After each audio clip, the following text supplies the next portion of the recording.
ये ऐतिहासिक क्षण जब उत्तर प्रदेश विकास की दौड़ में पूरे भारत में सबसे ऊपर, सबसे आगे। और अब हम अनुरोध करेंगे माननीय मुख्यमंत्री जी से कि एक पुस्तक का विमोचन करने के लिए अनुरोध है। पुस्तक है state register of large dams.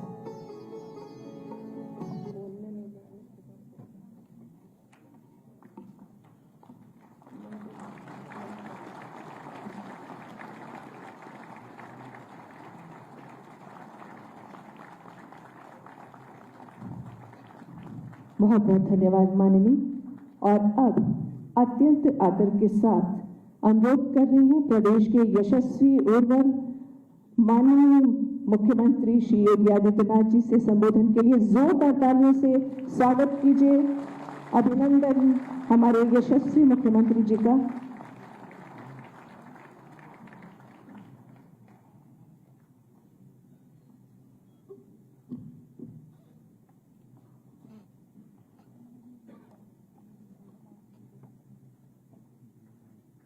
जल शक्ति विभाग के अंतर्गत सिंचाई, बाढ़ एवं पंप नहरों तथा नलकूप परियोजनाओं के लोकार्पण और शिलान्यास के आज के इस कार्यक्रम में मंच पर उपस्थित प्रदेश सरकार में मेरे वरिष्ठ सहयोगी उप मुख्यमंत्री डॉक्टर दिनेश शर्मा जी, विभाग के अपर मुख्य सचिव श्री टी वेंकटेश जी, प्रमुख सचिव सैनिल गर्ग जी, प्रमुख अभियंता एवं विभागाध्यक्ष सिंचाई एवं जल संसाधन विभाग श्री वीके निरंजन जी, प्रमुख सचिव परिकल्प एवं नियोजन श्री अशोक कुमार सिंह जी, प्रमुख अभियंता परियोजना श्री मुश्ताक अहमद जी,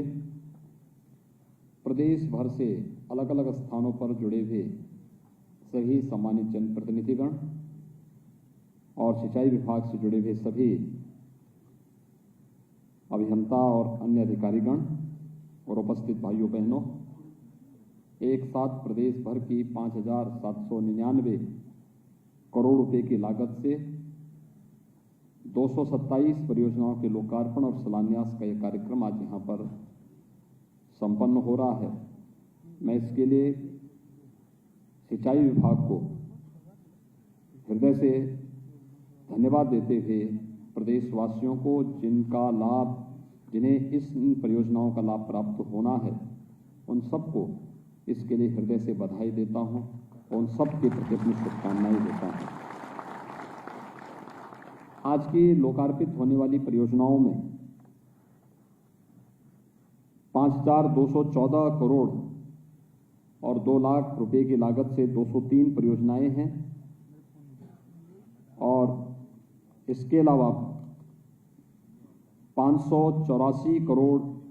98 लाख रुपए की लागत से 24 परियोजनाएं हैं जिनका आज यहां पे शिलान्यास हो रहा है। यह कार्यक्रम केवल एक शिलान्यास और लोकार्पण का कार्यक्रम ही नहीं है। ये पिछले 5 वर्ष के अंदर उत्तर प्रदेश जल शक्ति विभाग, जिसके अंतर्गत प्रदेश के सिंचाई, बाढ़ एवं पंप नहरों तथा नलकूप परियोजनाओं के साथ साथ जल जीवन मिशन से जुड़ी हुई परियोजनाएं आती हैं,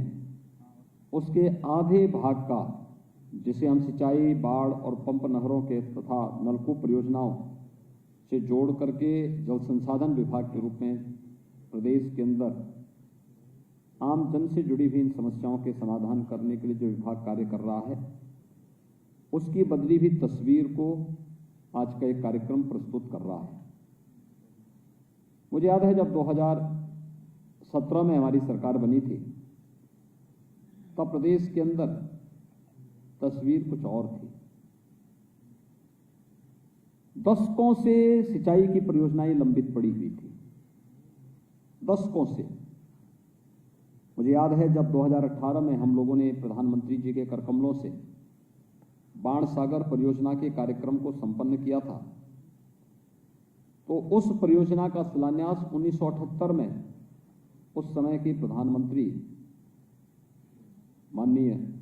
श्री मोरारजी देसाई जी ने किया था। 78 से 2018 40 वर्ष लगे हैं उस परियोजना को पूरा होने में, और उस परियोजना को पहले 38 वर्षों तक वह परियोजना कछुए की चाल चलती थी। प्रोग्रेस जो भी हुई वह अगले 2 वर्ष के अंदर 17-18 में वो प्रोग्रेस हुई, और अगले 2 वर्ष में हम लोगों ने उस पूरी परियोजना को पूरा किया था। बुंदेलखंड के जुड़ी हुई 1 दर्जन से अधिक की वे परियोजनाएं, जिसमें अभी हाल ही में प्रधानमंत्री जी के कर कमलों से अर्जुन सहायक परियोजना और उससे जुड़ी हुई अन्य सहायक परियोजनाओं का लोकार्पण का कार्यक्रम महोबा में संपन्न हुआ है। एक बड़ा प्रोजेक्ट हुआ भी था, उसका भी लोकार्पण और शिलान्यास का कार्यक्रम, उसका लोकार्पण का कार्यक्रम, राष्ट्र को समर्पण का वह कार्यक्रम प्रधानमंत्री जी के कर कमलों से संपन्न हुआ। और अभी हाल ही में आपने देखा होगा पूर्वी उत्तर प्रदेश के 9 जनपदों को जोड़ने वाली सरयू नहर राष्ट्रीय परियोजना 1972 में उस समय की नीति आयोग ने इस परियोजना को बनाया था, और उसके बाद नीति आयोग ने इसको अपनी सहमति देने के बाद सरकार ने उसके लिए अपनी सहमति दी। जब परियोजना समयबद्ध ढंग से आगे नहीं बढ़ती, न केवल उसकी लागत बढ़ती है, बल्कि उससे जो लाभ आम जनमानस को मिलना है उससे वह भी वंचित रहती है। याद करिए, जब सरयू नहर राष्ट्रीय परियोजना बनी थी तब इसकी लागत मात्र 100 करोड़ की थी, और जब हम लोगों ने इस परियोजना को संपन्न किया 15 नवंबर 2021 तक, उस समय तक इसकी लागत बढ़कर के हो चुकी थी 9,800 करोड़ रुपए, यानी लगभग 10,000 करोड़ रुपए उसके बाद खर्च होने पड़े थे। यह उन लोगों के पाप का परिणाम है जिन्होंने समयबद्ध तरीके से किसानों के जीवन में परिवर्तन लाने वाली, आम जन के जीवन में परिवर्तन लाने वाली इन परियोजनाओं को समयबद्ध ढंग से आगे नहीं बढ़ाया, और खामियाजा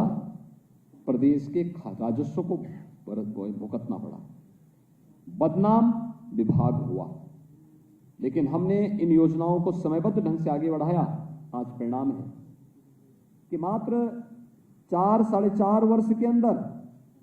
प्रदेश के अंदर 16.5 लाख हेक्टेयर से अधिक भूमि को सिंचाई की अतिरिक्त सुविधा हम लोग प्रदेश के अंदर इन योजनाओं के माध्यम से देने में हमें सफलता प्राप्त हुई है। और ऐसी लगभग 1 दर्जन से अधिक सिंचाई की परियोजनाओं को प्रदेश सरकार ने इस दौरान प्रधानमंत्री कृषि सिंचाई योजना का लाभ लेते हुए पूरा करने में सफलता प्राप्त की। 17 में हमारे सामने सबसे बड़ी चैलेंज थी बाढ़ भी। मुझे याद है 2017 में जब हम लोग आए थे कितनी बाढ़ आई थी। बारिश औसतन थी, अतिवृष्टि नहीं थी, लेकिन बाढ़ के कारण व्यापक जनधन की हानि हो रही थी। उससे पहले के हर वर्ष में होती थी। मैं गोरखपुर से जुड़ा था तो मैं हर वर्ष बाढ़ की तांडव को और उसकी विभीषिका को बहुत नजदीक से देखता था। और मुझे याद है जब एल्गिन ब्रिज का मामला मेरे पास आया था, बाढ़ विभाग में स्वयं देख रहा था, तो मेरे सामने आया, सबसे पहले मेरे पास इस विभाग से कोई फाइल आई थी तो एल्गिन ब्रिज की आई थी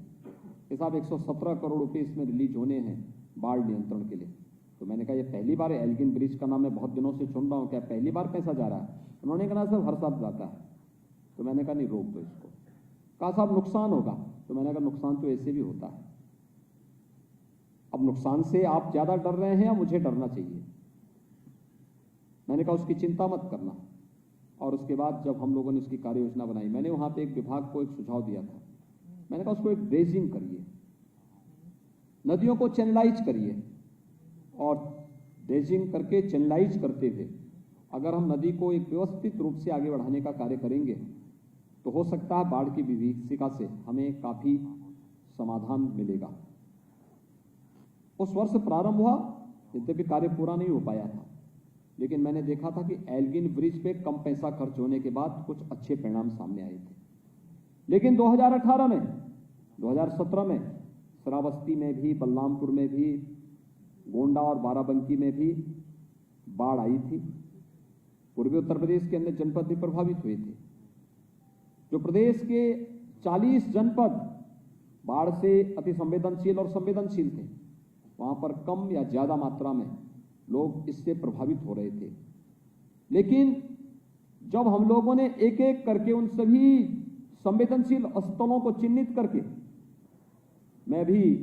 एक दिन अयोध्या से होते हुए आ रहा था, मुझे याद है उस समय बस्ती के अंदर, बस्ती के पास भी कुछ गांव ऐसे थे जो बाढ़ के एकदम मुहाने पे, सरयू नदी के मुहाने पर खड़े थे और लगता था कि अगली बार ये गांव बचेंगे नहीं। लेकिन ड्रेजिंग से, मैं भी पिछले सप्ताह जब वहां से आ रहा था तो मैं अपने हेलीकॉप्टर से देख रहा था, स्टेट हेलीकॉप्टर से मैं देख रहा था कि नदी पूरी तरह जिधर उसको डाइवर्ट किया गया था, ड्रेजिंग करके चैनल बनाया गया था, पूरी सरयू नदी उधर जा चुकी है, गांव पूरी तरह सुरक्षित हो चुके हैं। ऐसे ही गोरखपुर जनपद में, सिद्धार्थनगर जनपद में, श्रावस्ती में और इस पूरी सरयू नदी में भी और अन्य कई जगहों पर हमें ये दृश्य देखने को मिले हैं। थोड़ा सा हम प्रयास कर लें, इस समस्या का स्थायी समाधान की दिशा में हम कदम बढ़ा सकते हैं। और यह भी प्रदेश के अंदर, जिस राज्य में 38 से 40 जनपद बाढ़ से प्रभावित होते थे, बुरी तरह प्रभावित होते थे, वह जनपद वही प्रदेश पिछले 4-5 वर्षों के दौरान बाढ़ की इस विभीषिका को कम करते हुए, इसको सीमित करते हुए 3-4 जनपदों को तक सीमित रख दिया है। और मेरा मानना है कि अगर विभाग इसी प्रकार की कार्य योजना को आगे व्यवस्थित रूप से आगे बढ़ाएगा तो हम इन 3-4 जनपदों की भी अस्थायी समस्या का समाधान निकालने में हमें सफलता प्राप्त हो सकती है। लेकिन समय से कार्य योजना बनाना, ठेकेदारों के इंतजार किए बगैर व्यवस्थित रूप से उस कार्य योजना को समयबद्ध ढंग से लागू कर देना, ईमानदारी पूर्वक लागू कर देना, और अगर हम करते हैं तो जन विश्वास पर खराबी उतरते हैं। आज मैं कह सकता हूं, जल शक्ति मंत्री यहां पर नहीं, कुछ अस्वस्थता के नाते वे इस कार्यक्रम में नहीं भागीदार बन पाए, लेकिन मैं कह सकता हूं कि जल शक्ति विभाग बनने के बाद और पिछले 4-5 वर्षों के अंदर विभाग की कार्य पद्धति ने विभाग को एक जन विश्वास के प्रतीक के रूप में भी प्रस्तुत करने में काफी हद तक सफलता प्राप्त की। पहले क्या होता था, सिंचाई विभाग का मतलब एक ऐसा विभाग जहां काम कम, खर्च ज्यादा होता है और वहां पर बेईमानी और भ्रष्टाचार का बोलबाला ज्यादा होता है, लोग होड़ लगती थी वहां पे आने की। लेकिन अब उसके ठीक विपरीत कार्य पद्धति, बहुत सारे कार्यक्रमों को विभाग ने अपनी पद्धति का हिस्सा बनाया है। मैंने देखा ट्रांसफर पोस्टिंग की प्रक्रिया को पूरी ट्रांसपेरेंट तरीके से विभाग ने आगे बढ़ाने का कार्य किया। हो सकता है बहुत सारे लोगों को बुरा लगा होगा, वर्षों से जमे हुए लोग एक ही जगह पे थे, उनको हटा करके दूसरे भी लोगों को वहां जाने का मौका दिया गया, लेकिन एक विश्वास के साथ कि आपको परिणाम देना है और अपने परिणाम को देंगे तो आपको वहां पर सुरक्षा का पूरा माहौल मिलेगा। और आज उस प्रकार का एक बेहतरीन माहौल प्रदेश के अंदर देने का कार्य हुआ है। प्रदेश के अंदर बहुत सारी ऐसी चीजों को, ग्रामीण क्षेत्र में किसानों को पर्याप्त बिजली, सबको बिजली, निर्बाध बिजली देकर के जो ट्यूबवेल लगाए गए थे, इस व्यवस्था को बेहतर बनाने का कार्य किया। और अब तो हम लोग सोलर पैनल देकर के प्रधानमंत्री कुसुम योजना के अंतर्गत हर एक गांव में सोलर पैनल स्थापित करते हुए हम इस बात को आगे बढ़ाने का कार्य कर रहे हैं कि गांव के हर ट्यूबवेल को हम लोग फ्री में सिंचाई के लिए जल उपलब्ध करवाने की व्यवस्था कर पाएंगे, जो किसान की लागत को कम करेगा और किसान की उत्पादन क्षमता को बढ़ाने में जिसकी एक बड़ी भूमिका होगी। इस कार्यक्रम को भी सरकार तेजी के साथ आगे बढ़ाने का कार्य कर रही है। साथ साथ प्रदेश के अंदर वे तमाम अन्य परियोजनाएं जो प्रदेश सरकार ने, इस विभाग ने समयबद्ध ढंग से आगे बढ़ाने का कार्य किया और उन योजनाओं ने अच्छी प्रोग्रेस की है। खासतौर पर जब मैं इन योजनाओं की चर्चा करता हूं, आज प्रदेश के अंदर तेजी के साथ इस पर कार्य हुआ है। ऊपरी गंगा नहर, पूर्वी गंगा नहर, निचली गंगा नहर, मध्य गंगा नहर, शारदा नहर,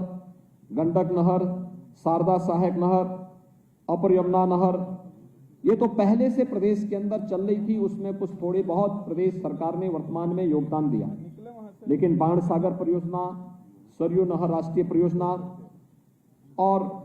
अर्जुन सहायक से जुड़ी हुई तमाम अन्य परियोजनाओं को भी समयबद्ध ढंग से आगे बढ़ाने में जो सफलता प्राप्त हुई वह एक नए विश्वास के प्रतीक के रूप में विभाग की तस्वीर को देश के सामने, प्रदेश के सामने प्रस्तुत करने का कार्य हुआ। और अब तो हम लोगों ने एक बेहतरीन उदाहरण सरयू नहर राष्ट्रीय परियोजना के माध्यम से प्रस्तुत भी किया। हम देख रहे थे, उस दिन मैं स्वयं गया था, एक एक पॉइंट पे देखने के लिए गया था कि कैसे शारदा नदी को घाघरा से, घाघरा को राप्ती से, राप्ती को बाणगंगा से, बाणगंगा को रोहिन नदी से, यानी 5 नदियों को जोड़ने का श्रद्धेय अटल बिहारी वाजपेयी जी के सपने को कैसे उत्तर प्रदेश जल संसाधन विभाग ने पूरा किया है, इसका एक उदाहरण सरयू नहर राष्ट्रीय परियोजना है। और अभी जो सबसे बड़ी परियोजना देश की आने वाली है वह केन बेतवा को जोड़ने वाली परियोजना है। लगभग मेरा अनुमान है 45,000 करोड़ रुपए का यह प्रोजेक्ट है और जो बुंदेलखंड की पूरी तस्वीर को बदल करके रख देगा। यानी वहां पूरे बुंदेलखंड की एक ही समस्या हुआ करती थी, बुंदेलखंड की जो चुनौती थी कि वहां पानी नहीं। यद्यपि उत्तर प्रदेश इस बारे में बहुत अपने आप को सौभाग्यशाली मानता है कि हमारे पास दुनिया का सबसे अच्छा जल संसाधन है, और लेकिन बुंदेलखंड वहां पे सरफेस वाटर होने के बावजूद एक व्यवस्थित कार्य योजना न बनाने के कारण वहां के किसान सदैव इस बात के लिए तरसते थे कि सूखे की चपेट में आते थे, पलायन होता था, लोगों को वहां से भागने के लिए मजबूर होना पड़ता था। लेकिन आज वहां पर बन रही परियोजनाएं या जिन योजनाओं को वहां पे लागू किया गया है, उन योजनाओं के बनने के बाद आज और केन बेतवा परियोजना के कार्य पूरा होने के बाद पूरा बुंदेलखंड सूखे की समस्या के लिए एक अस्थायी समाधान की तरफ प्रदेश और केंद्र सरकार आगे बढ़ चुकी है। हम लोगों ने वहां पे पेयजल के लिए जल जीवन मिशन को सभी 7 जनपदों में बुंदेलखंड के अंदर लागू कर दिया है और हमारा प्रयास है कि मार्च 2022 तक बुंदेलखंड के हर घर नल की योजना हम बुंदेलखंड में देने जा रहे हैं, जिसमें सिंचाई विभाग के भी जो बड़े बड़े जलाशय हैं वहां से भी हम जल ले रहे हैं और लोगों को शुद्ध पेयजल उपलब्ध करवा रहे हैं। अगर आपके जल शक्ति विभाग ने, सिंचाई विभाग ने बड़े जलाशय नहीं बनाए होते तो पेयजल की योजना बुंदेलखंड के हर घर नल की योजना को वहां लागू करना कठिन होता, लेकिन बनाया था। हम उसको पेयजल के साथ भी जोड़ने का कार्य कर रहे हैं और साथ साथ वहां पे हर खेत को पानी देने की बात भी अब साकार होती हुई दिखाई दे रही है। जब अर्जुन सहायक परियोजना, रसिन परियोजना, बंडई परियोजना, ये सभी वहां पे पूरी तरह लागू हो चुकी है और केन बेतवा नदी जोड़ो कार्यक्रम को भारत सरकार ने अपनी सहमति दे दी है, उत्तर प्रदेश और मध्य प्रदेश ने इस पर अपनी सहमति दे दी है, तो स्वाभाविक रूप से यह बुंदेलखंड की सिंचाई की समस्या का और पेयजल की समस्या का स्थायी समाधान करने में यह एक निर्णायक भूमिका का निर्वहन करेगा और उन कार्यक्रमों को हम तेजी के साथ प्रदेश के अंदर लागू करने का कार्य कर रहे हैं। मेरा आज के दिन पर आप सबसे यही कहना कि हम लोगों ने आज बाढ़ नियंत्रण से जुड़ी हुई तमाम परियोजनाओं को आज हम लोग यहां पर शिलान्यास भी कर रहे हैं। ये पिछले कुछ समय से एक अच्छा प्रयास हुआ है, समय से योजना बनना, समय से उस योजना को लागू करना और कार्य को बाढ़ आने के पहले बाढ़ बचाव के सभी उपायों को संपन्न करना। अक्सर होता था कि बाढ़ 15 जून के बाद बाढ़ की संभावित खतरे आने प्रारंभ होते थे, क्योंकि उत्तर प्रदेश में बाढ़ से संभावित जनपद ज्यादातर हिमालय से आने वाली नदियों से ही प्रभावित होते हैं। लेकिन यहां पे बाढ़ बचाव के कार्य प्रारंभ होते थे मई जून में और आधे अधूरे कार्य वे ना के बराबर होते थे।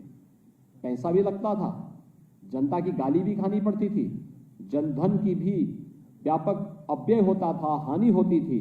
और अंततः जनता में व्यापक आक्रोश को भी हम लोग देखते थे। लेकिन मैंने देखा पिछले वर्ष भी जनवरी में ही बाढ़ बचाव से जुड़े हुए सभी कार्यक्रमों को व्यवस्थित रूप से विभाग ने आगे बढ़ाया और आज उन्हीं कार्यक्रमों को आगे बढ़ाने के लिए शिलान्यास का कार्यक्रम भी हो रहा है और मैं विभाग से बाढ़ बचाव से जुड़े हुए सभी अधिकारियों को, सभी अभियंताओं से इस बारे में कहूंगा कि अभी से समयबद्ध ढंग से जो एक पारदर्शिता विभाग की कार्य पद्धति में विगत कुछ वर्षों के दौरान देखने को मिली है, इस कार्य पद्धति को उसी रूप में आगे बढ़ाते हुए हमारा प्रयास होना चाहिए हर हाल में 15 मई तक बाढ़ बचाव से जुड़े हुए सभी कार्यों को हम पूरा कर लें। दूसरा, रेन कट है, रेड होल है या अन्य जो भी तटबंधों की मरम्मत के कार्यक्रम हैं, इनको भी समयबद्ध ढंग से हम आगे बढ़ाने का कार्य कर लें। नदियों की ड्रेजिंग से जुड़ी हुई जो कार्य है, अब तक मैंने इस बात को देखा कि नदियों को चैनलाइज करते समय हम जब उसकी ड्रेजिंग करते हैं, पर्याप्त मात्रा में सीड निकलती है। इस सीड की बड़ी डिमांड होती है। अगर इसी को हम समयबद्ध ढंग से ऑप्शन कर लें तो जितना पैसा ड्रेजिंग पे आपका खर्च होता है, नदियों के चैनलाइजेशन में खर्च होता है, ये पैसा वहीं से उसी सीड से आपको प्राप्त हो सकता है। और आप लोग और भी जो पैसा आप वहां उसके नाम पे खर्च कर रहे हैं, इस पैसे को कहीं और भी अन्यत्र खर्च करके आप लोग विभाग की छवि को और बेहतर कर सकते हैं। बहुत सारे आपके पास नए नए प्रयोग करने का एक नई प्रयोगशाला आपको उत्तर प्रदेश के अंदर इन विभागों के अंदर कार्य करते हुए देखने को मिलेगी। और आज जब 5,700 करोड़ रुपए की इन परियोजनाओं का यहाँ पर लोकार्पण और शिलान्यास का कार्यक्रम यहाँ पर संपन्न हुआ है, मैं विभाग से ही कहूंगा कि विगत 4-4.5 वर्ष के अंदर विभाग की छवि में जो आशातीत परिवर्तन हुआ है, वह न केवल विकास की परियोजनाओं को समयबद्ध ढंग से आगे बढ़ाने का कार्य किया है, बल्कि एक आम जन के मन में, एक किसान के मन में एक नए विश्वास के रूप में जल शक्ति विभाग आगे बढ़ा है। इस विश्वास को बरकरार रखने के लिए न केवल विभाग बल्कि आम जन के साथ बेहतर संवाद बना करके, जनप्रतिनिधियों के साथ समन्वय बनाकर उनके प्रस्तावों को समयबद्ध ढंग से आगे बढ़ाने का कार्य विभाग करेगा। मैं एक बार फिर से साथ इन सभी परियोजनाओं के लिए जो आज हजारों करोड़ रुपए की परियोजना प्रदेशवासियों को प्राप्त हो रही हैं, इन परियोजनाओं के लिए विभाग को धन्यवाद देता हूं, प्रदेशवासियों को और इससे लाभान्वित होने वाले किसानों को, नागरिकों को हृदय से बधाई देते हुए सभी जनप्रतिनिधियों को किए गए प्रयास के लिए भी हृदय से धन्यवाद देता हूं। आप सबके प्रति मेरी शुभकामनाएं। धन्यवाद। जय हिंद।